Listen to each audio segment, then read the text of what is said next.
이 시간에는 제가 이제 2024년 우리 교회 목회 사역에 대한 것들을 잠깐 여러분이랑 나누는 시간입니다. 내년부터 2024년부터 2030년까지가 제가 풍성교회에서 담임 목사로서 4기 목회를 하는 거예요. 4기. 그리고 제가 뭐 특별한 문제가 없는 한 제가 은퇴하는 해가 2034년입니다. 그러니까 어떻게 보면은 은퇴를 앞두고 온전하게 기로 따지면 마지막 기라고 볼 수 있어요. 그 4기. 그래서 4기 목회의 그 방향의 가장 역점은 미래를 대비하는 목회로 정했습니다. 왜 미래를 대비해야 되느냐? 닥쳐가지고 그 상황을 맞닥뜨려가지고 백날 열심히 살아도요 안 돼요. 그러니까 우리가 인생을 뭐 영적으로나 육적으로나 모든 면에서 나름대로 인생을 보람 있고 행복하게 또 사람들 앞에서나 하나님 앞에서나 잘 살려면 균형과 조화가 되게 중요하거든요. 영적으로나 육적으로나 이 균형과 조화를 잘 이루어야 되는데 이것을 잘하는 첫 단추가 미리 대비하는 거예요.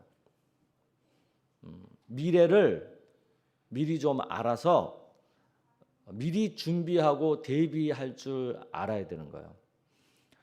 저는 제가 풍성교회 담임 목사로서 제가 제일 많이 고민하고 기도하고 또 시간을 제일 많이 들여서 노력하는 부분이 뭐냐면 어떻게 하면 제가 담당하는 우리 풍성교회 교인들을 영적으로나 육적으로나 잘 살게 할까, 행복하게 할까, 보람되게 할까, 그거거든요.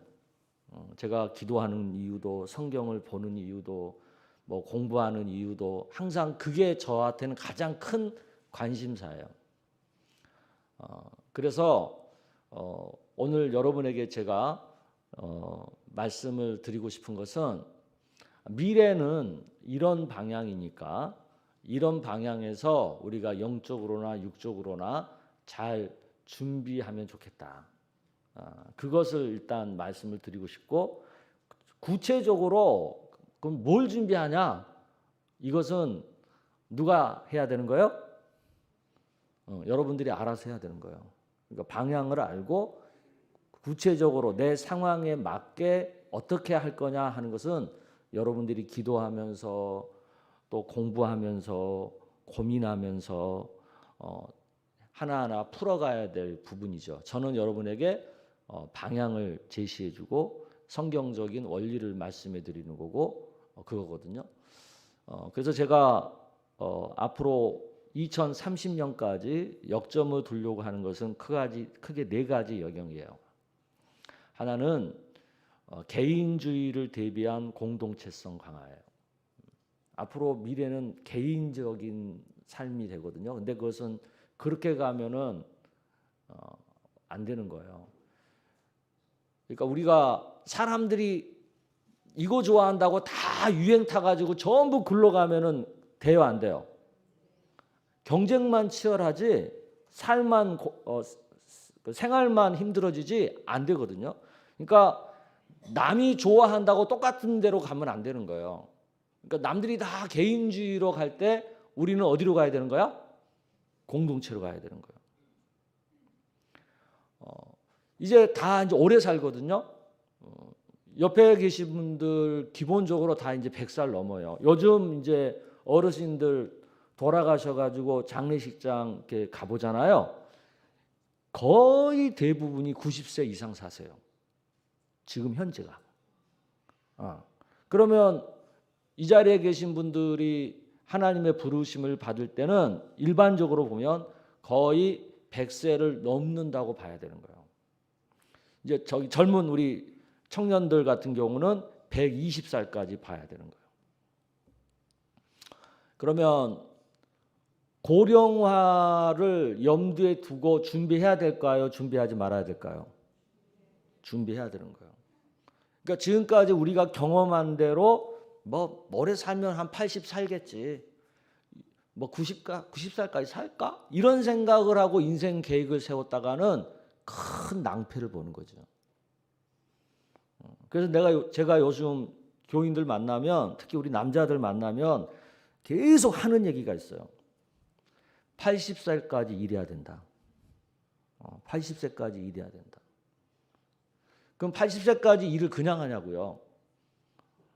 80세까지 일할 수 있는 능력과 건강과 모든 것을 준비를 해야 되는 거지. 그러니까 교회에서도 그것에 대비해서 80 미만은 이제 노인 대접을 해야 돼, 안 해야 돼? 안 해야 돼. 그러니까 80 아래는 노인 아니야. 80 넘어야 그때서 이제 어르신 할 수 있는 거지. 그러니까 80 미만은 이제 어른 대접을 안 해야 되는 거예요. 그러니까 80 미만은 다 그냥 열심히 일하고 열심히 움직이고 열심히 활동하고 이래야 되는 거예요. 80도 안 된 것이 나 어른이네 하면 돼, 안 돼? 이제 그러면 안 되는 거예요. 그런 시대가 아니라는 거예요. 그다음에 세 번째는 저출산을 대비한 다음 세대 강화예요. 지금 저출산이 사실이에요, 사실 아니에요? 사실이에요. 그러면 다들 결혼 안 하고 애 안 낳는 게 대세잖아요. 그러면 이 대세로 다 쫓아가면 나중에 어떻게 될까요? 다 망하는 거예요. 그러면은 나는 차별화해가지고 더 잘 살아야 되겠지 라는 마음이 있으면 어떻게 살아야 돼요? 반대로 가야 되는 거예요. 결혼해서 자식을 많이 낳아야 되는 거죠.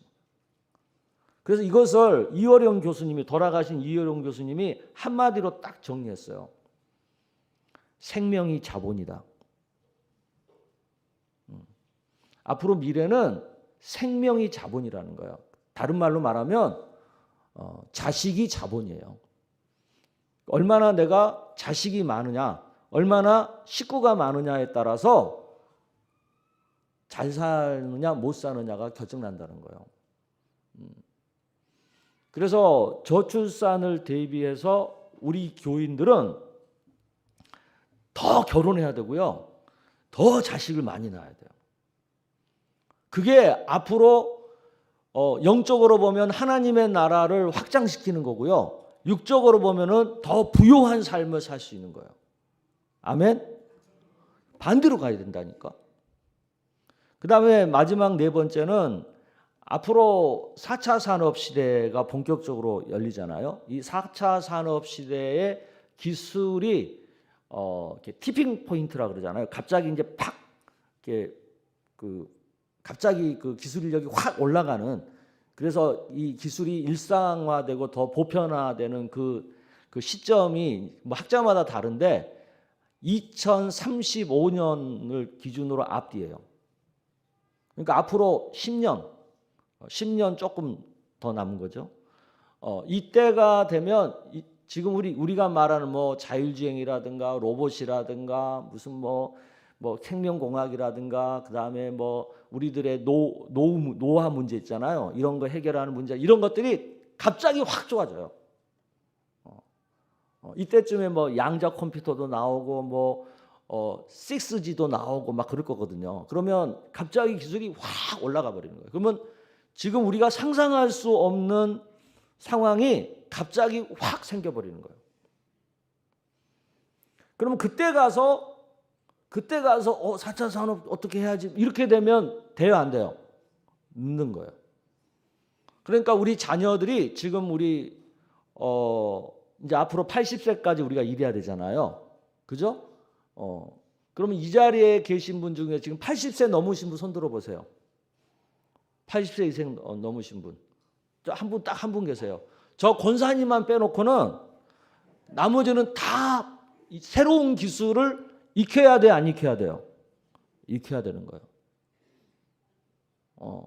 그리고 우리 젊은 그 세대들은 새로운 4차 산업 시대에 활용 가능한 그런 영역에서 4차 산업 시대의 그 영역에서 활동해야 되고 생업의 길을 찾아야 되고 그런 거예요.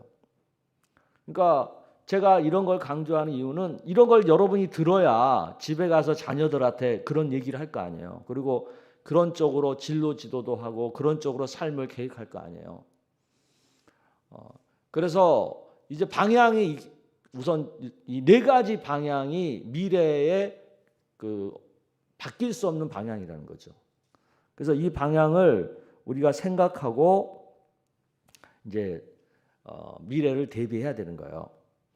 그래서 올해 이제 내년에 우리가 이런 모든 것을 생각해서 제가 하려고 하는 첫 번째가 영영친이죠. 함께 살아가는 법을 배워야 되는 거죠. 영영친. 영영친은 뭐냐면 함께 하기 위해서 뭐가 필요하냐면요. 유연한 사고가 필요하고요. 그 다음에 자율적인 행동을 할 줄 알아야 돼요. 그러니까 유연하고 자율적인 교회 공동체성 강화를 위한 시험이에요. 실험. 그래서 그 개념을 여러분이 쉽게 이해하기 위해서 레고 블록이라고 제가 말씀드렸어요. 영영친은 레고 블록이다. 레고 블록 하나하나를 갖고 어떻게 조합을 하느냐에 따라서 다양한 모양이 만들어지잖아요. 그렇죠? 그런 것처럼 이 영영친 세 명이 한 조가 되는 이 영영친은 강력한 채소 단위 공동체예요. 이 채소 단위가 유연한 사고를 가지고 자율성을 가지고 다양한 공동체의 모습을 만들어낼 수 있는 변신과 해체를 자유롭게 할 수 있는 교회 공동체의 성격을 가져야 된다는 거죠. 이것은 교회 공동체만을 위한 게 아니라 그런 유연함과 그런 자율성에 대한 사고와 행동과 마인드가 우리가 갖춰져야 된다는 거예요. 그것은 교회 생활뿐만 아니라 앞으로 사회생활 속에서도. 그래서 그런 것에 대한 개념들을 강박들을 미리 익히는 것이 미래를 대비하는 훈련이라는 거죠. 이해하셨습니까? 예. 그래서 이 영영친 하시면서 우리는 그걸 감각적으로 익혀야 돼요. 유연함이 뭐냐, 자율성이 뭐냐, 그리고 변신과 연합, 이렇게 합체, 변신 이걸 자유롭게 할 수 있는 개념이 뭐냐, 이런 거에 대한 감각을 우리가 익혀야 어디를 가도 미래 세대에 우리 예수 믿는 사람이 각 사회 조직에서 앞서갈 수가 있는 거죠. 그다음 두 번째는 다음 N입니다. 다음 N. 이름이 멋있죠. 다음 N. N은 next. 다음, next. 그러니까 다음 세대. 다음 세대 중에 특별히 3040 세대. 지금 대한민국 사회에서 가장 핫하면서도 가장 우려가 되기도 하고 가장 핵심적인 포지션을 차지하는 세대가 3040입니다. 3040. 그러니까 교회에서도 3040이 어떻게 준비되어지느냐, 어떻게 잘 구축되느냐에 따라서 앞으로 교회의 미래가 왔다 갔다 할 정도죠. 그래서 3040 세대가 주축이 돼가지고 뭔가 자율성으로 본인들이 보람을 느끼면서 신앙적인 활동을 할 수 있는 장을 교회가 마련해 주려고 하는 거죠. 그게 다음엔 사역이에요. 그래서 다음 세대 자녀들의 신앙이라고 하는 신앙 교육이라고 하는 공통 분모를 가지고 결혼한 3040 세대나 결혼하지 않는 싱글 3040 세대나 서로 합력해서 이 부분을 우리 싱글들께서 나와 상관없어. 나는 뭐 결혼도 안 했는데 뭐 나는 자식도 없는데 뭐 나랑 무슨 상관이 있어? 이렇게 생각하면 큰 오산입니다. 나는 뭐 어쩌다 보니까 결혼 안 할 수도 있고 자녀가 없을 수도 있어요. 그렇다고 해서 그게 나와 무관한 게 아닌 거예요. 왜냐하면 다음 세대가 어떻게 되느냐에 따라서 내 노후도 결정나는 거거든요. 그러니까 이게 남의 일이 아니라고요. 그러니까 나는 결혼을 못했고 나는 자녀를 안 낳았지만 결혼하고 자녀를 낳은 나와 같은 세대를 도와야 돼요, 안 도와야 돼요? 도와야 되는 거지. 이 마인드를 가져야죠. 그래야 같이 함께 살 수 있는 거예요. 그런 면에서 결혼 여부와 상관없이 자녀 유무와 상관없이 3040 세대는 함께 할 수 있어야 되는 거예요. 마인드가. 그리고 우리 3040 윗세대 5060 이 3040과 상관없나요?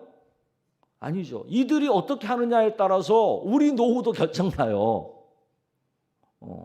그래서 모두가 다 이 3040 세대에다가 포커스를 맞추고 이들을 도와야 되는 거예요.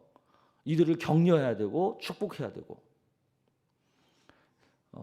그래서 내년에 주일 3부 예배 시간을 이 3040 세대가 자녀들과 함께 뭔가 신앙 성장이라고 하는 공통 분모를 가지고 뭔가 같이 함께 할 수 있는 장으로 삼고 거기서 뭔가 방법을 모색해 보려고 합니다. 그래서 가정과 교회가 또 부모와 교사가 협력하고 또 우리 자녀들에게 예배 신앙과 말씀 신앙과 기도 신앙을 잘 가르치고 그래서 그 세대 선교 본부가 각 부서가 돌아가면서 서로 주관을 하면서 그 안에서 꼭 예배 하나만 준비하는 것이 아니라 그걸 통해서 뭔가 다양한 그리고 자꾸 확장되는 그런 것들을 기대하죠. 그리고 그런 식의 관심과 목적 의식을 갖게 되기를 기대하면서 다음엔 사역을 하려고 하는 겁니다. 그다음에 마지막 이제 세 번째가 새끼두예요. 새끼두. 원래 처음에 이름은 새끼해 했다가 좀 해가 좀 그래서 새끼두 그렇게 바꿨어요. 이 새끼두는 뭐냐면 담임 목사 저와 함께하는 식탁 공동체예요. 그러니까 세 끼를 같이 먹자는 뜻이에요. 새끼두. 왜 제가 이 생각을 했냐면 지금은 막 집에 찾아가서 이렇게 하는 신방을 좋아해요, 안 좋아해요? 안 좋아해요. 그냥 가서 예배드리는 신방은 별로 이렇게 원하지 않아요. 그럼 요즘 우리가 정말 필요로 하고 원하는 것은 어느 정도 충분한 시간을 가지고 상담이 이루어지고 관심과 돌봄이 이루어지는 그런 신방을 원해요.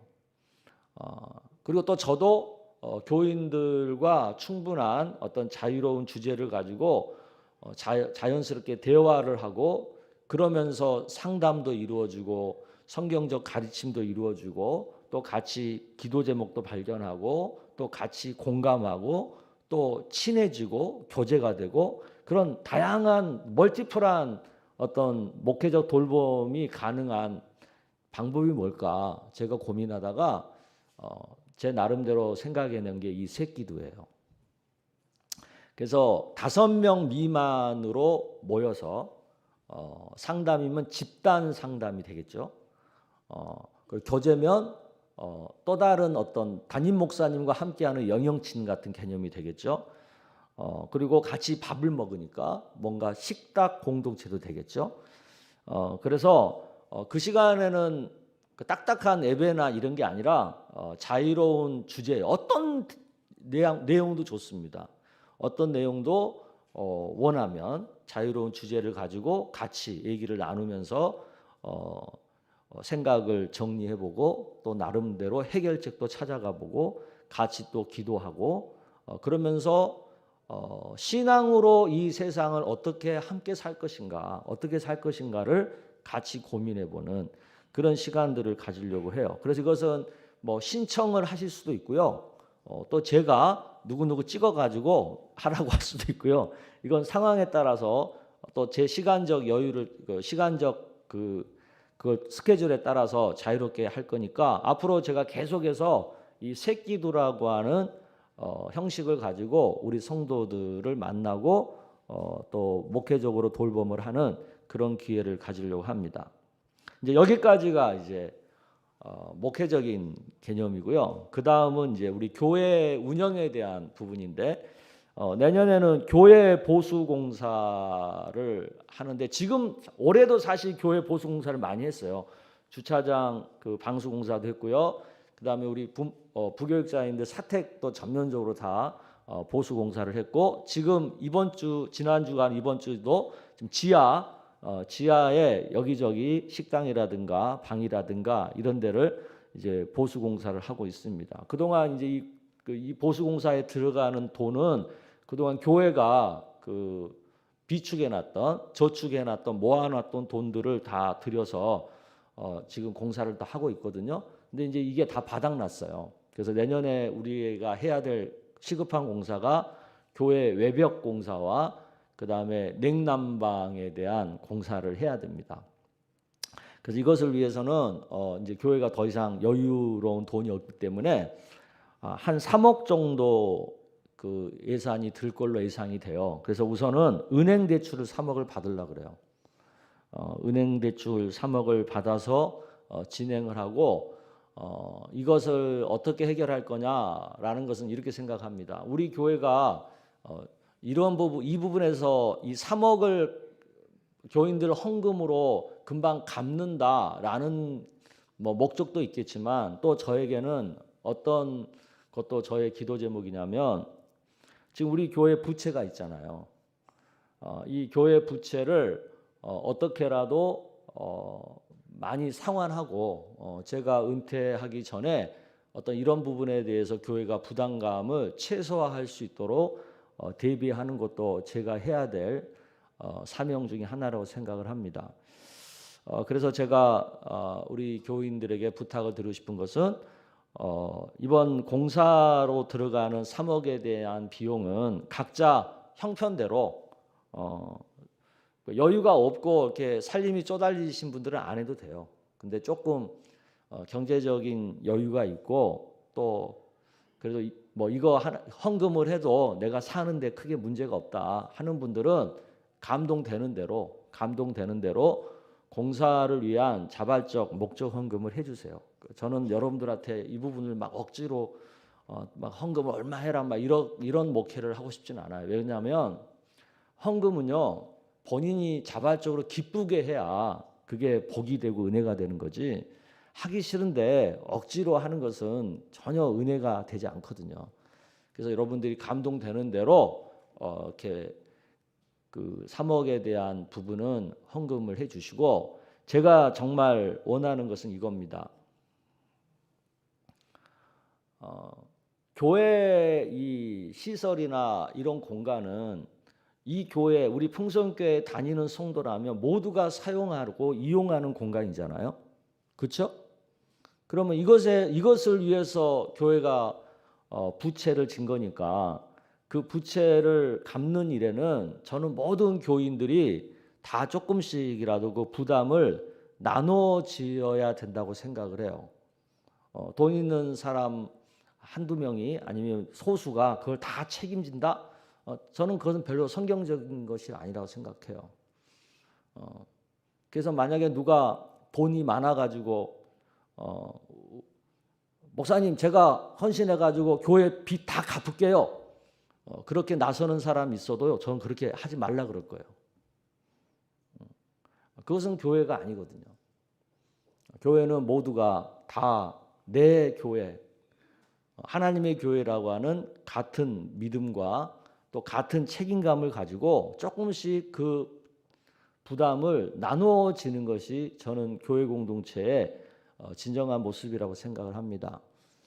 그래서 형편대로 천사헌금을 2030년까지 해주시면 좋겠어요. 원래는 천사헌금 2025년까지 제가 부탁을 드렸는데 2025년까지 못 갚을 것 같아요. 그래서 한 5년 더 연장해서 2030년까지 하는데, 제가 이렇게 천사헌금 몇 명이나 하는가 봤더니 한 250명 조금 못 되는 것 같아요. 그러니까 많은 분들이 참여 안 하고 있는 거지.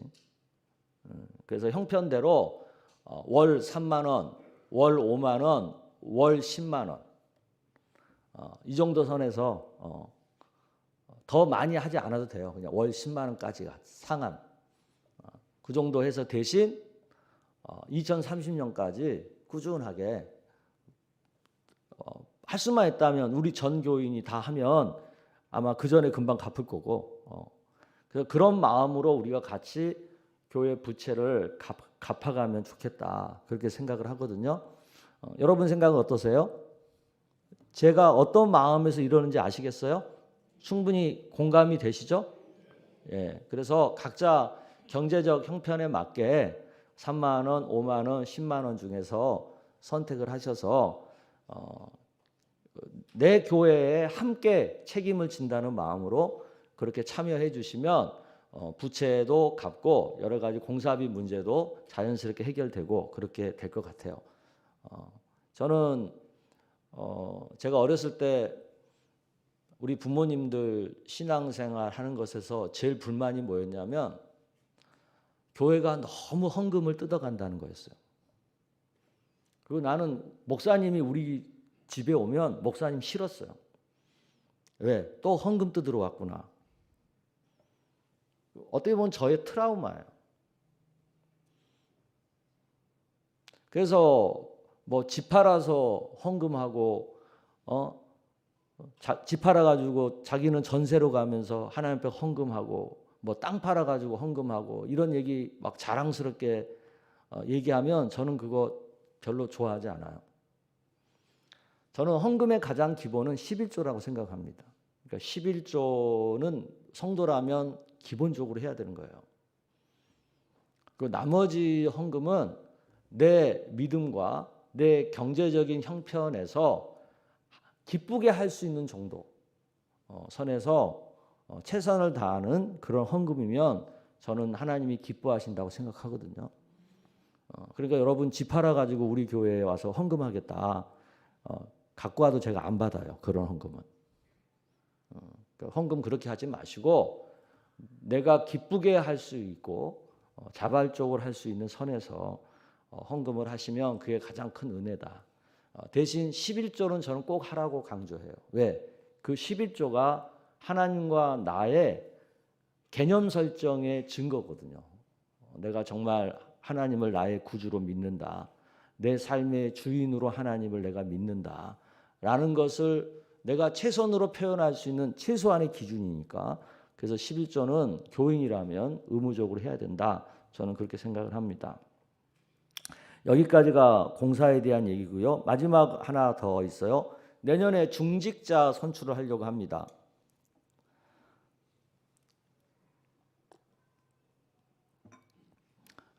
우리 코로나 때문에 이제 중직 선출이 좀 늦어졌는데, 그래서 장로님은 이제 3명을 뽑을 거고요. 나머지 이제 권사님과 안수 집사님은 이제 후보 올라온 만큼 이제 뽑으려고 하는데, 공통 자격은요, 크게 중직은 뭐예요? 물어볼게요. 중직이 돼야지 천국 가나요? 네? 중직이 안 돼도 천국 못 가진 않아요. 중직이 안 돼도 예수 잘 믿으면 다 천국 가요. 그러니까 중직이 되려고, 아니 천국 가려고 중직이 되는 건 아니에요. 근데 왜 우리가 중직이 되려고 해요? 네? 중직이 되려고 하는 것은 이거예요. 내가 뭔가 출세하려고 하는 것도 아니고요.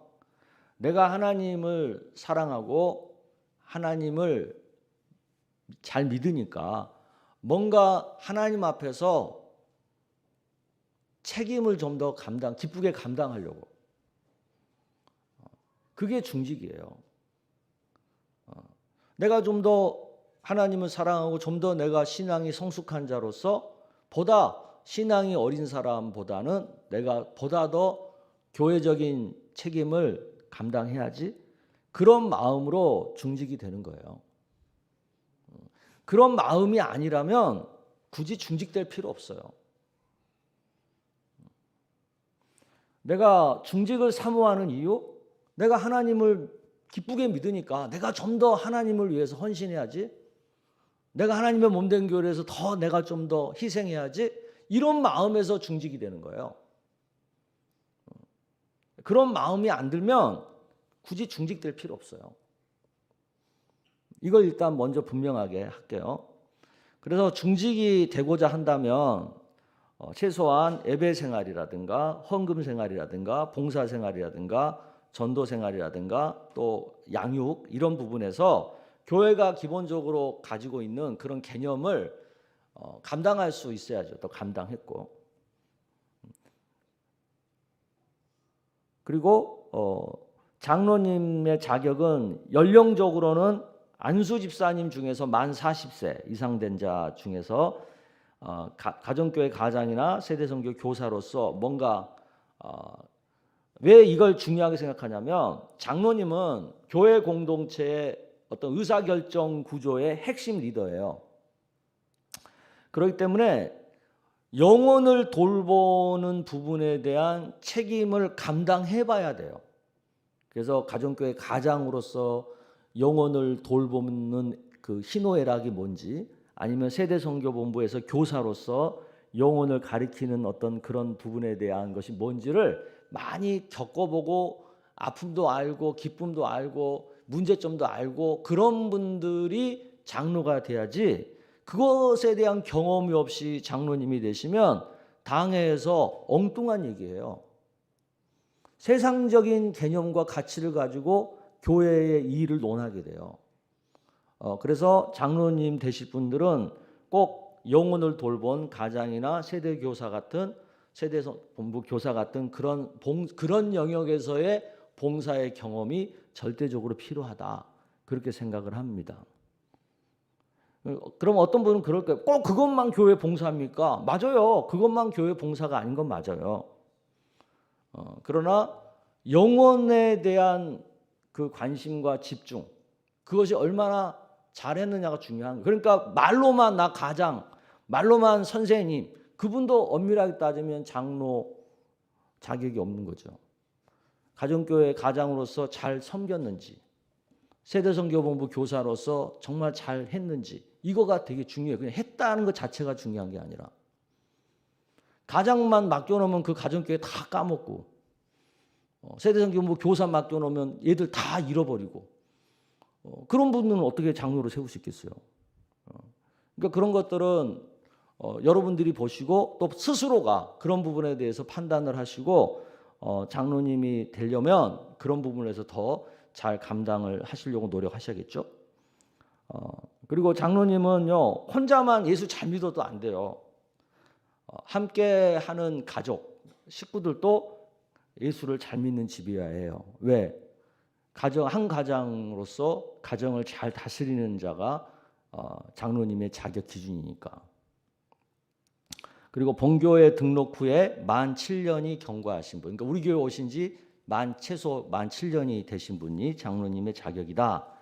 그리고 왜 이제 우리가 3명만 뽑냐면, 장로는 노회에서 몇 명을 뽑을 수 있게끔 허락을 받고 그 숫자에 한해서만 뽑을 수 있어요. 우리 마음대로 막 뽑고 싶다고 10명, 20명 뽑을 수 있는 게 아니에요. 그리고 장로는 세례교인 몇 명당 1명, 이런 식으로 티오가 있어요. 그래서 저희 교회가 또 계속 또 장로를 뽑아야 되기 때문에 한 번에 뽑을 때 한 3명 정도만 생각을 하는 거거든요. 그래서 이번에도 장로님은 3명을 뽑을 거예요. 그리고 안수 집사님은 그런 건 없는데, 안수 집사님 만 35세 이상 되신 분들이고요. 특히 안수 집사님은 부부가 함께 우리 교회에서 신앙생활을 잘하고 있는 분들이어야 해요. 남자만, 아내는 교회 잘 안 나오고, 그런데 남자만 신앙생활 잘한다고 해서 안수 집사로 뽑을 수 없어요. 왜냐하면 부부는 한 몸이기 때문에 안수 집사님에 대해서는 부부가 함께 신앙생활, 우리 교회에서 신앙생활 잘 하셔야 되고요.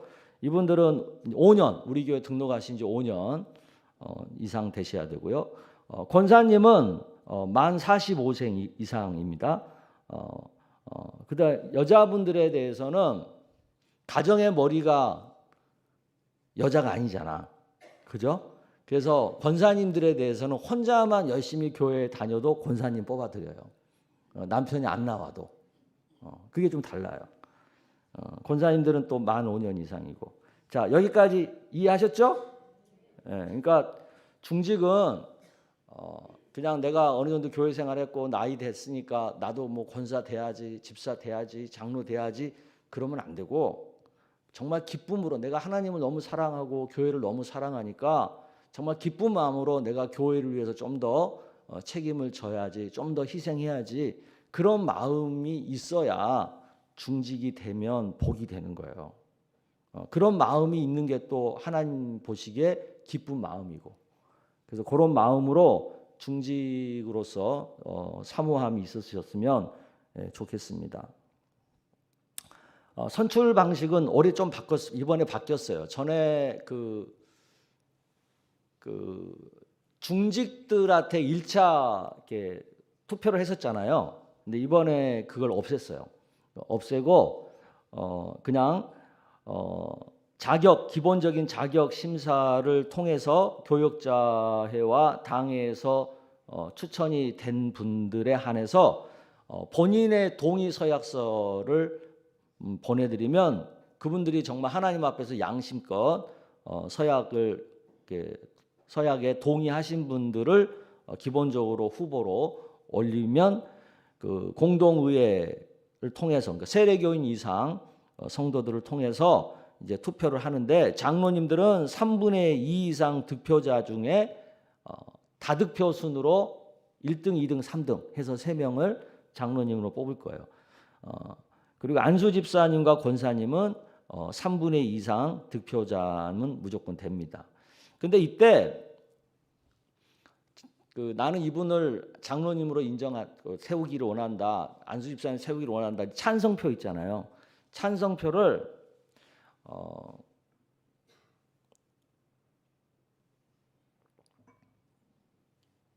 자기가 찬성하는 사람 숫자 상관없이 다 동그라미 치게 할 거예요. 원래 이제 장로님은 3명만 치라고 했거든. 그랬더니 좀 사람이 야박하지. 딱 1명만 쳐.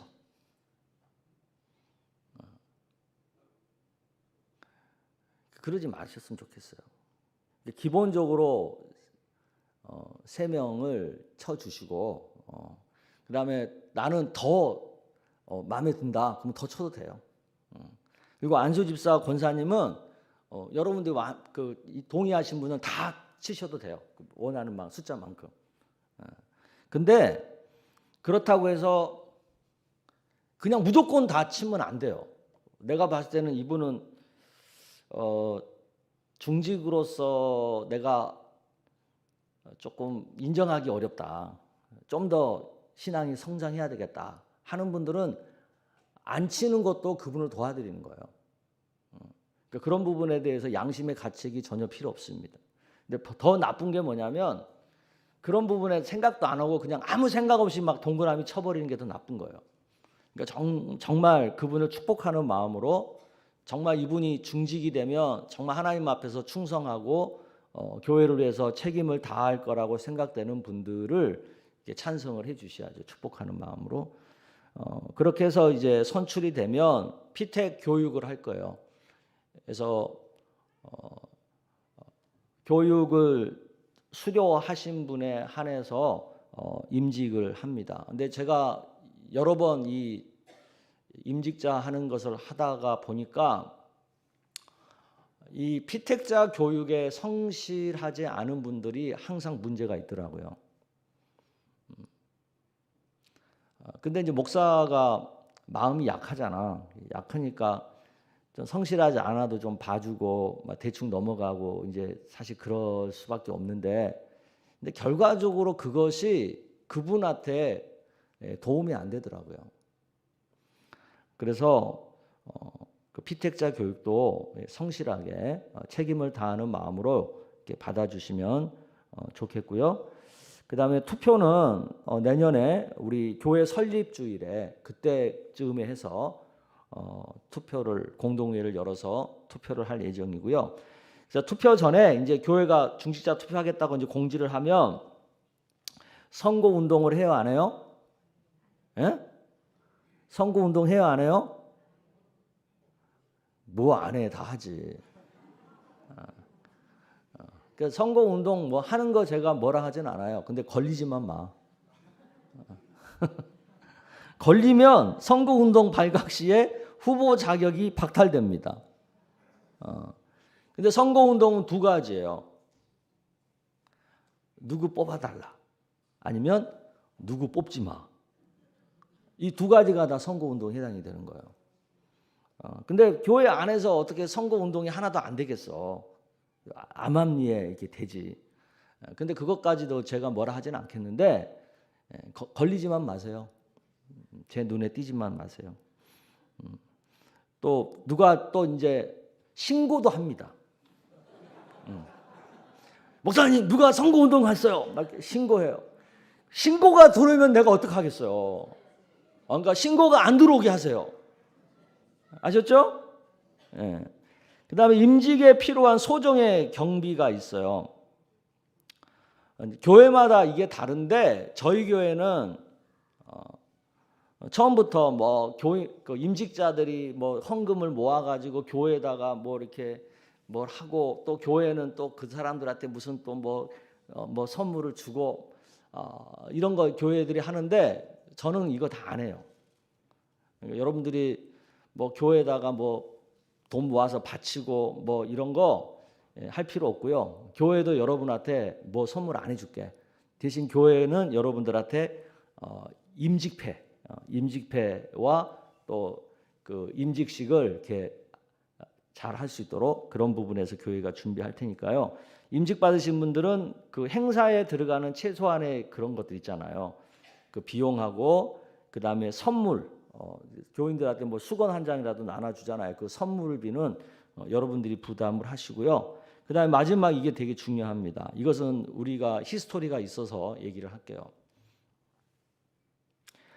교회가 이제 임직식을 해가지고 그 권사, 안수집사, 장로 이렇게 임직을 했거든요. 그리고 제가 늘 얘기해요. 하나님 앞에 이 직분 받은 것을 정말 감사한 마음으로 자원함으로 기쁘게 감사헌금을 하세요. 그렇게 이제 피택 교육할 때 하거든요. 그런데 저는 몰라서 그렇다고는 제가 이해하려고 노력하지만 제가 너무 하나님 앞에 죄송한 사건이 있어요. 어떤 분이 임직감사 헌금을 했는데 5만 원하고 10만 원을 한 거예요. 근데 여러분은 그걸 어떻게 생각할지 모르겠지만 저는 어떤 감정을 느꼈냐면 이 직분 받는 걸 너무나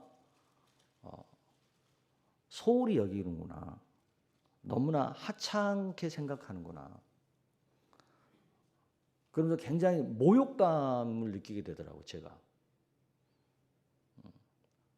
목사는 교회는 이 직분자를 세우기 위해서 여러 가지로 기도하고 준비하고 그렇게 해서 직분자 한 명을 세우는 건데 정작 그 직분을 받은 사람은 돈 5만 원, 돈 10만 원 감사 헌금할 정도로 그렇게 하찮게 생각한다.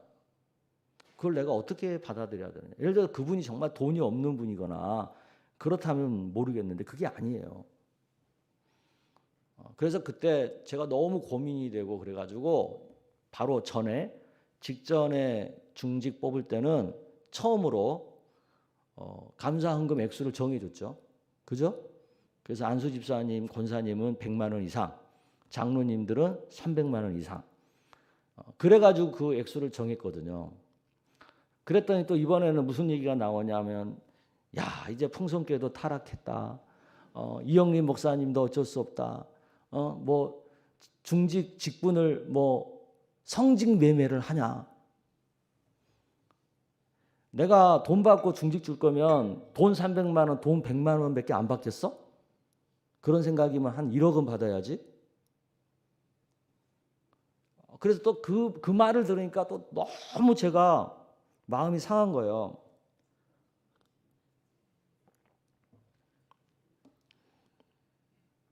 그래서 이번에 당회에서 이 부분을 논의했어요. 그래서 많은 장로님들은 기왕 한번 이렇게 룰을 정했으면 뭐 계속 해야지. 뭐 교인들 한두 명 그렇게 말한다고 목사님 여기서 마음을 바꾸시면 어떻게 합니까? 뭐 저한테 여러분들이 얘기하시고 그랬는데, 근데 저는요, 이 헌금은 가장 중요한 개념이 뭐냐면 본인이 기쁘게 자발적으로 하는 거라고 생각해요. 그 대신 최선으로 해야 되는 거예요. 내가 할 수 있는 최선으로. 저는 돈 10만 원은 최선은 아니라고 생각해요. 적어도 지난번에 100만 원, 300만 원 정할 때는 그게 저는 기본적으로 최선이라고 생각해요. 우리 교회 수준에서. 제가 강남에서 목회하면은 한 5천만 원 정했을 거야. 지역마다 다르거든요, 그것은. 우리 교회 수준에서는 그 정도는 최선이다 이렇게 생각을 해요. 그러니까 그 정도 최선을 할 만한 경제적인 뭐 형편이 안 되거나 뭐 믿음이 안 되거나 그러면 중직하지 마세요. 뭐 그거 하면서 그거 가지고 부담 느끼고 마음 상할 이유가 뭐 있어요. 그 정도 하나님 앞에 기쁘게 드릴 만한 믿음이나 경제적인 능력이 부담이 되면 안 하고 편하게 신앙생활하는 게 낫죠. 그렇지 않습니까? 그러니까 절대 여러분한테 강요하는 거 아니니까 기쁘게 즐겁게 할 수 있는 선에서 그렇게 헌금은 하셨으면 좋겠다. 그래야 교회도 영광이고 또 임직을 받는 분도 기쁘고 또 하나님께도 기쁨이 되고 그렇게 될 줄로 믿습니다. 아멘. 그리고 저는 이 중직 투표 한 번 할 때마다 아픔을 겪습니다. 어떤 아픔? 꼭 교회 나가는 사람 생겨요. 한 번도 예의가 없었던 것 같아요. 그래서 요새 제가 기도하면서 한편으로 기대가 생기더라고요. 이번에는 누가 나갈까? 이번에는 누가 나갈까? 기대가 생기더라고요. 그건 뭘 말해요? 중직 투표 때문에 시험 들어가지고 교회를 나간다? 그 얘기는 뭘 스스로 증거하는 거예요? 본인이 중직이 될 만한 사람이 못 되는 거예요. 뭐 떨어져서 시험 들어서 나갔든 돼서 뭐 나갔든 그건 뭐 이유와를 막론하고 본인 스스로가 내가 그런 중직을 감당할 만한 수준이 안 된다라는 것을 스스로 증거하는 거죠. 그리고 또 제가 이제 목회를 하면서 보니까 그렇게 나가는 게 꼭 나쁜 건 아니더라고. 그게 나가면서 좀 정리가 되는 게 있더라고요. 그래서 기대한다니까 이번에 누가 나가는지. 제가 얼마 전에 어떤 교회 요새 이제 노회장이어서 그 임직식 하는데 제가 설교하거든요. 제가 요새 가서 이 설교를 하면 교인들이 엄청 은혜 받습니다. 그게 뭔지 아세요? 제가 마띠아 설교를 해요. 마띠아. 마띠아가 어떤 사람이에요? 가룟 유다를 대신해서 12제자의 마지막 막차 탄 사람이거든. 근데 마띠아가요, 처음부터 예수님 초창기 사역부터 예수님과 함께 했던 사람이에요. 그런데 예수님에게서 12제자로 부름을 못 받은 거예요. 얼마나 서운하겠어. 그러니까 마띠아는 예수님한테 엄청 서운함이 있었던 사람이에요. 섭섭함이 있었던 사람이고. 그런데도 마띠아가 서운했다고 예수님 떠났어요? 안 떠났어요. 끝까지 그 섭섭함을 잘 이기면서 예수님과 끝까지 함께 했어요. 그러니까 마지막에 가룟 유다를 대신해서 그 빈자리에 제비뽑기로 뽑혀가지고 12제자 안에 들어가는 거예요. 마띠아는 성경에 딱 한 번 나와요, 이름이. 그러니까 신앙생활은 뭐냐? 서운함을 잘 이길 줄 알아야 돼요. 분명히 이번에 투표하다 보면은 누구는 되고 누구는 떨어지고 그런 일 있어요, 없어요? 있어요. 떨어지면 서운하지. 그리고 또 목사도 서운한 거 있어요. 뭔지 아세요? 아, 이 인간 안 돼야 되는데 됐네. 서운해, 진짜야. 이 사람은 중직돼서는 안 될 사람인데 됐네. 서운해요. 근데 목사는 또 그 서운함을 잘 견뎌야 되는 거예요. 성도는 떨어진 것에 대한 서운함을 잘 견뎌야 되고, 목사는 안 될 사람이 된 사람에 대한 서운함을 또 잘 견뎌야 되는 거예요. 아멘?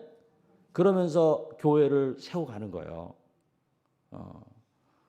그러니까 이번에 다 마띠아처럼 서운함을 저도 그렇고 여러분도 그렇고 잘 이기는 은혜가 있기를 바랍니다. 그래서 올해는 중직하고 중직 투표 끝나고 교회 떠나는 사람 없는 그런 한번 중직 투표를 해봅시다. 아멘? 예, 서운할 수는 있어요. 그걸 잘 이겨냈으면 좋겠습니다. 자, 이거와 관계돼서 뭐 질문 있으신가요? 질문. 제가 이 중직 그 예비 후보 뽑을 때 정 아니다 싶은 사람은 제가 아예 뺄 겁니다. 제 권한으로. 담임 목사의 시각으로 이분은 아직 중직되기에 이르다.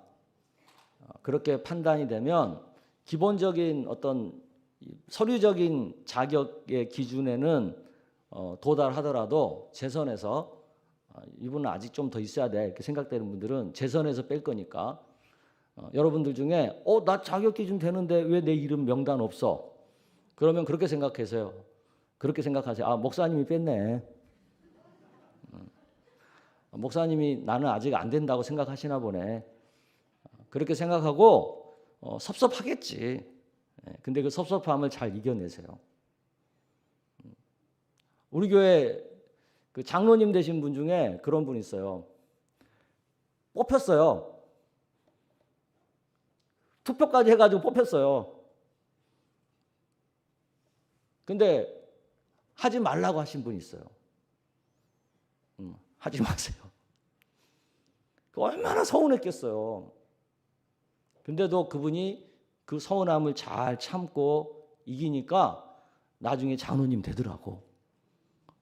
그래서 지금 장로님 돼가지고 얼마나 잘하는지 몰라요. 그러니까 그게 필요하다니까요. 여러분들이 그런 섭섭함을 잘 견디는 과정이 필요합니다. 아셨죠? 섭섭하다고 교회 뭐 떠나려면 떠나세요. 뭐 저는 서운하면 끝나지만 본인 손해예요. 다른 데 가면 뭐 어떡할 거야? 또 임직 떨어져서 시험 들어가지고 교회 옮겼다 그럴 거야? 얼마나 창피한 일이에요. 그런 정도의 신앙생활은 안 하셨으면 좋겠어요. 하나님 믿으면서 서운한 것은 서운한 거를 끝내야지. 그래서 이번에는 참 은혜롭게 모두가 다 은혜롭게 중직 투표가 되었으면 좋겠습니다. 요새 제 기도 제목입니다. 그러니까 여러분들이 투표를 좀 잘해 주셔야 돼. 그래서 정말 잘할 수 있는 사람은 동그라미 쳐주고 아직 좀 더 신앙이 좀 더 자라야 되겠다. 좀 더 성화가 돼야 되겠다 하는 분들은 동그라미 치지 말고 그래서 여러분들이 투표를 좀 신중하게 잘해주면 모든 게 다 은혜롭게 될 줄로 믿습니다. 또 떨어지니까 또 어떤 분은 그러고 나가더라고요. 특정한 사람이 자기 미워해서 찍지 말라고 해서 자기 떨어졌다고. 뭐 그럴 수 있어요. 근데 그것도 하나님 뜻이에요. 그런 사람이 생겼다는 것을 생각해 봐야 되는 거 아니에요? 왜 나한테 그런 안티가 생겼을까? 그걸 생각해 봐야지. 제가 그 위임 투표 받을 때, 목사 위임 투표 받을 때 반대표가 몇 명 나왔을 것 같아요? 저 유임 투표 때. 반대표가 2명 나왔어요. 몇 명? 2명. 수백 명 중에서 반대 2명 나왔어. 근데 사람이 있잖아요. 그 2명이 누군지 되게 궁금하더라고. 어떤 인간이 반대했어? 엄청 궁금하고요. 제가 기도했어요. 하나님 앞에. 하나님이 저를 반대한 이 2사람이 있는 이것을 제가 어떻게 받아들여야 될까요? 그때 제가 그렇게 생각했어요.